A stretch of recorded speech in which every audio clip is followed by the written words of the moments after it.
Aktivis itu meminta Pak Menteri mundur.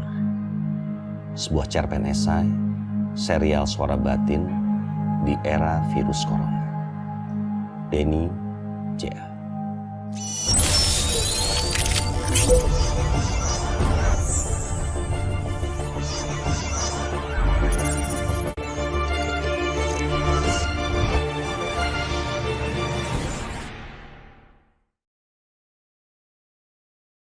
Menjaga amanah sebagai seorang pejabat negara di bidang kesehatan memang tidaklah mudah, khususnya di tengah pandemi COVID-19 yang hampir melanda seluruh negara di dunia ini.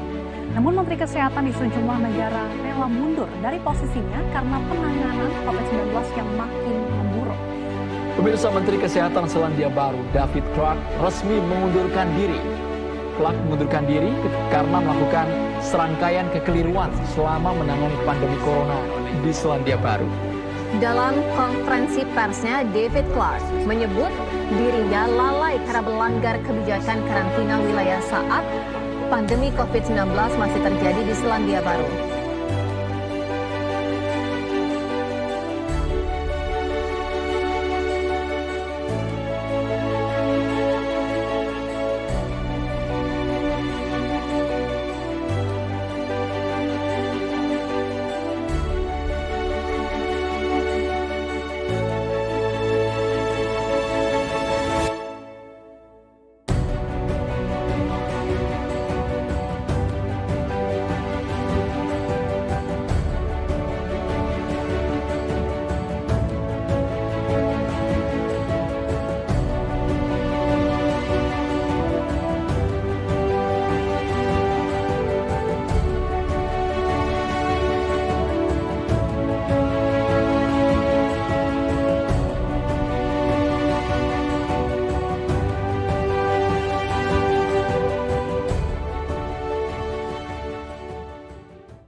Meja makan itu berubah menjadi meja kerja. Ada laptop, mesin cetak, berhamparan print out dari berita online.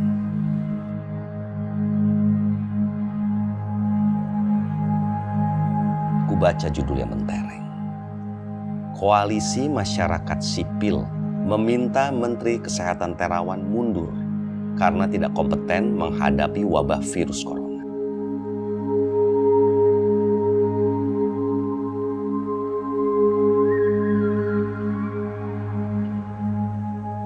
Koalisi ini terdiri dari aneka LSM, Walhi, YLBHI, Kontras, Amnesty Internasional, dan lain-lain.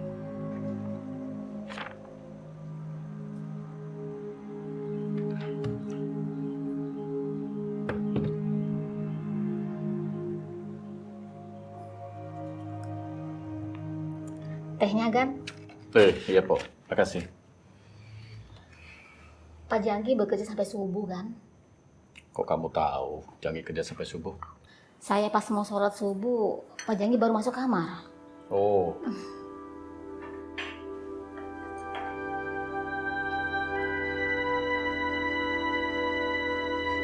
Ujar Pok Nina memecah konsentrasiku sambil menyajikan teh hangat. Entah mengapa ia lebih senang memanggilku Gan. Katanya singkatan juragan. Ia tidak pernah menyebut namaku Pak Fatah misalnya. Janggi adik kandungku. Kami hanya berdua saja, kakak adik, ibu dan ayah sudah lama betul. A'udzubillahi minasyaitonirrajim. Bismillahirrahmanirrahim.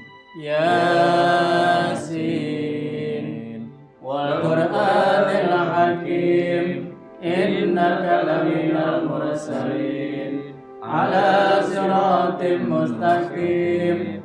Tanzil al-Azizir Rahim. Litujra qawman ma ujra abahum wa hum ghafilun. Semalam, hari ketiga tahlilan istrinya yang baru wafat. Istrinya, Dewi, terkena virus corona. Janggi yakin sekali Dewi korban dari rumah sakit rujukan yang salah urus. Janggi agaknya mempersiapkan gugatan kepada pemerintah. Kubaca lagi aneka print out yang ia beri catatan. Menteri Terawan menantang Harvard membuktikan Indonesia ada virus corona. Menteri Terawan marahi wartawan yang pakai masker. Indonesia gemar berdoa sehingga bebas corona. Kulihat juga stabilo yang Janggi tandai dalam pernyataan koalisi masyarakat sipil. Isinya prihatin Menkes Terawan nampak pongah, anti sains, menggampangkan virus corona. Terbukti pernyataannya banyak salah. Ia mengatakan mereka yang sudah sembuh dari serangan virus corona akan imun alias kebal. Ternyata tidak. Koalisi masyarakat sipil minta Jokowi mencopot Menteri Kesehatan Terawan. Menurut koalisi itu tak akan mampu memimpin kita menghadapi krisis virus corona. Sempat kubaca juga print outline yang juga di Stabilo. Sulitlah Menteri Kesehatan memimpin para dokter. Ia sendiri pernah kena sanksi IDI, organisasi dokter yang menjadi induk. Bagaimana ia mau memimpin organisasi yang pernah memecatnya?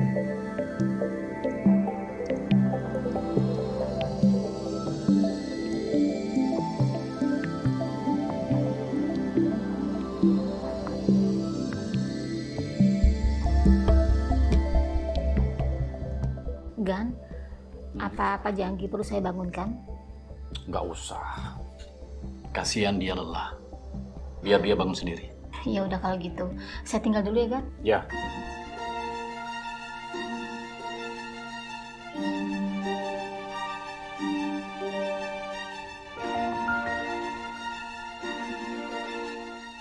Ini rumahku. Namun sudah 6 bulan kupinjamkan kepada Janggi karena ia menikah. Semua isinya tidak berubah. Aneka foto di dinding tetap sama. Kecuali di ruang keluarga ada foto Janggi dan istrinya Dewi. Sedih aku melihat foto itu. Baru 3 bulan mereka menikah. Ada foto aku dan Janggi di masa kecil. Foto itu tetap di sana. Beda usia kami cukup jauh. Aku kini 40 tahun dan Janggi 32 tahun. Di dinding itu tetap ada lukisannya sendiri. Ia menambahkan kata yang sering kupesankan padanya. Itu kutipan Jalaluddin Rumi. Mulailah perjalanan panjang. Berlayar ke dalam dirimu sendiri. Kak Fatah, Ya, Jangki. apa rahasia sehingga kakak bisa tumbuh besar seperti sekarang? Begini, Jangki. Siapapun yang ingin tumbuh besar dan ekstra, dia harus pernah berlayar ke dalam diri. Dan dia harus merenung panjang tentang apa yang dia cari. Segala hal akan meledak dari sana. Waduh, aku tidak punya waktu untuk merenung panjang, Kak. Waktu itu akan datang sendiri, Jangki. Tanpa kita duga. Aku sudah punya jaringan perpustakaan keliling di daerah terpelosok. Oh ya? Bagus itu. Dana ini akan kujadikan modal untuk memperluas jaringan. Kasian, Kak. Mereka yang di pinggiran tak punya akses untuk membaca buku. Kamu gak ingin beli rumah, Dek? Atau kamu pergunakan sebagian untuk bisnis? Nantilah, aku belum terpikirkan ke sana. Manfaatnya akan lebih besar jika aku perkuat perpustakaan keliling ini. Ini bisa untuk amal jariah ayah dan ibu. Bagus itu. Orang-orang kecil terbantu bisa membaca buku dan menimba ilmu dengan gratis. Mantap, bagus. Kakak dukung. Sejak dulu terasa jiwa sosial Jangki yang tinggi. Ia pun berkali-kali menjadi pemimpin organisasi aktivis. 10 tahun lalu ayah berpulang mengikuti ibu yang wafat terlebih dahulu. Harta warisan kami jual dan uangnya dibagi rata. Aku gunakan harta warisan itu sebagai modalku membangun bisnis. Hasilnya bisa membeli rumahku dan rumah ini. Tapi Janggi menggunakan warisan itu untuk kegiatan sosialnya. Janggi pun bercerita pasukan unik perpustakaan kelilingnya. Ada kuda pustaka. Kuda ini diselempangkan terpal berisi rak buku di kanan dan di kirinya. Kuda mendatangi daerah terpencil. Orang berkumpul di sekitar kuda sambil membaca buku. Ada bemo penebar ilmu. Aneka bemo yang sudah tidak terpakai belakangnya dirubah menjadi rak buku. Bemo ini mangkal di beberapa lokasi. Dan juga banyak orang bisa berkumpul di sekitar bemo sambil membaca buku. Ada angkot pustaka. Beberapa mobil angkot dimodifikasi, ditambahkan rak untuk buku. Penumpang jarak jauh sambil duduk di angkot bisa lihat-lihat buku itu. Dan jika minat membaca, mereka bisa meminjamnya dan meninggalkan KTP.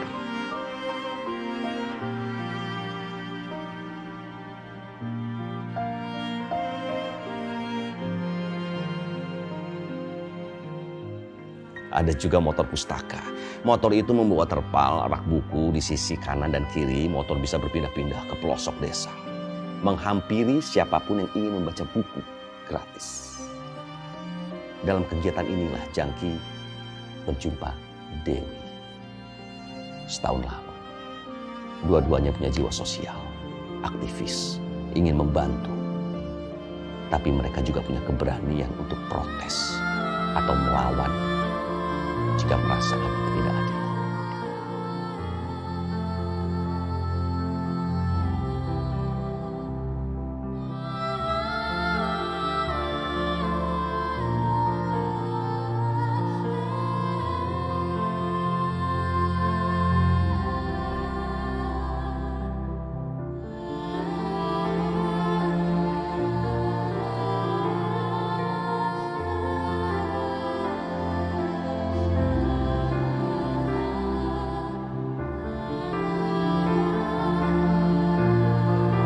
Sehari setelah istrinya wafat, aku menemani Janggi ruang ini. Aku mendengar curhatnya hingga jam 2 pagi. Sebagian uang yang mereka terima dari hadiah perkawinan, mereka belikan banyak sembako. Berdua, mereka bagi-bagikan sembako pada rakyat kecil. Akibat virus corona, rakyat kecil menjadi segmen yang paling anjlok. Janggi dan Dewi dengan dana sendiri dan donatur giat membantu. Suatu hari, Janggi dan Dewi kehujanan deras sekali. Berdua basah kuyup. Dewi jatuh sakit, batuk, dan demam.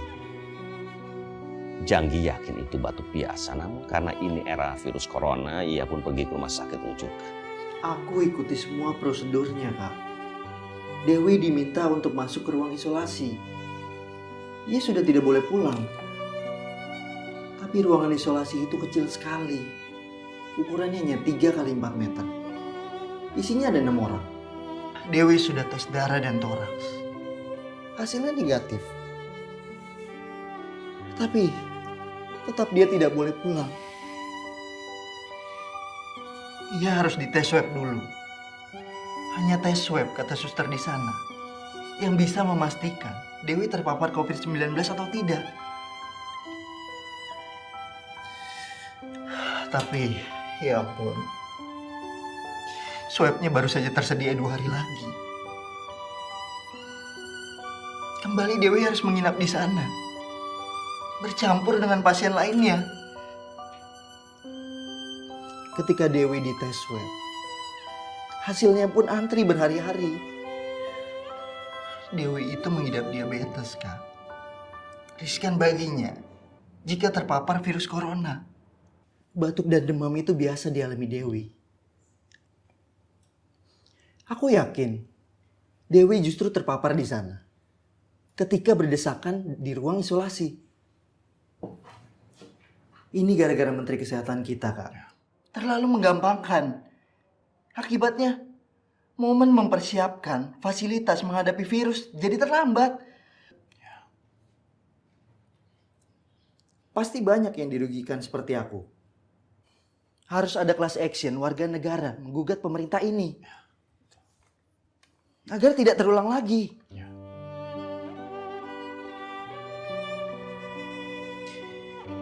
Dewi itu gadis yang baik, Kak.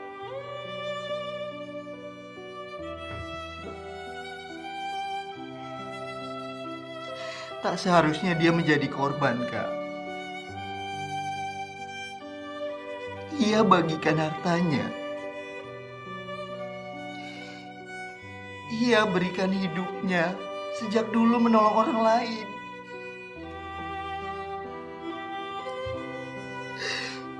Dewi itu gadis luhur, Kak.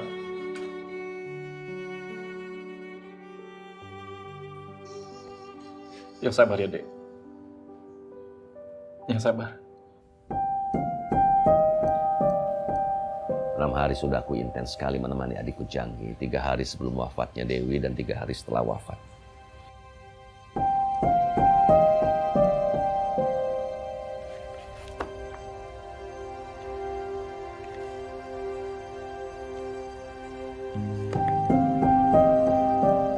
Ya, Janggi. Halo. Kak Fatah temani aku di sini. Janggi menelpon.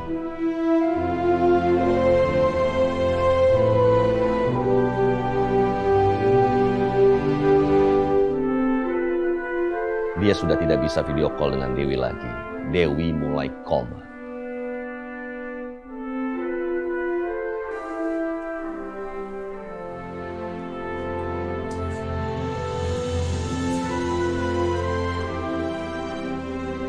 Janggi begitu gelisah. Ia merasa ajal Dewi tak lama lagi. Sore itu begitu dalam Janggi menangis. Bukan saja karena Dewi wafat.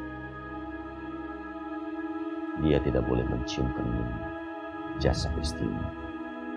Ia dilarang ikut memandikannya. Bahkan ia diminta melihat proses pemakamannya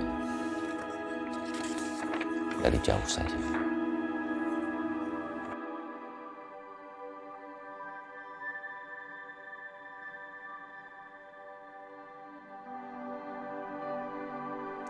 Ampun, Kak. Aku pernah berjanji padanya. Ketika ia lebih dahulu menghadap Tuhan, aku akan memandikan tubuhnya. Aku akan menyuarakan azan di telinganya, di dalam tanah. Ketika ia direbahkan. Tapi semua gak bisa aku tepati, Kak. Janggi menangis, menundukkan kepala di meja makan, tanpa suara. Tapi nampak badannya berguncang-guncang. Aku pun meneteskan air mata. Semakin tinggi kemarahan Janggi pada rumah sakit yang menurutnya salah urus. Semakin besar pula kekecewaannya pada Menteri Kesehatan. Aku terus menunggu Janggi bangun. Sekitar pukul 14.00, Janggi keluar kamar dan ia segera tahu kalau aku datang. Panjang sekali kami bicara. Janggi sendiri yang memutuskan. Dia tidak jadi menggugat Pak Menteri. Sampai 40 hari wafat istrinya. Ia ingin tanpa berata menarik jarak dulu. Tafakur. Janggi menunjuk lukisan itu yang ada kutipan Jalaluddin Rumi.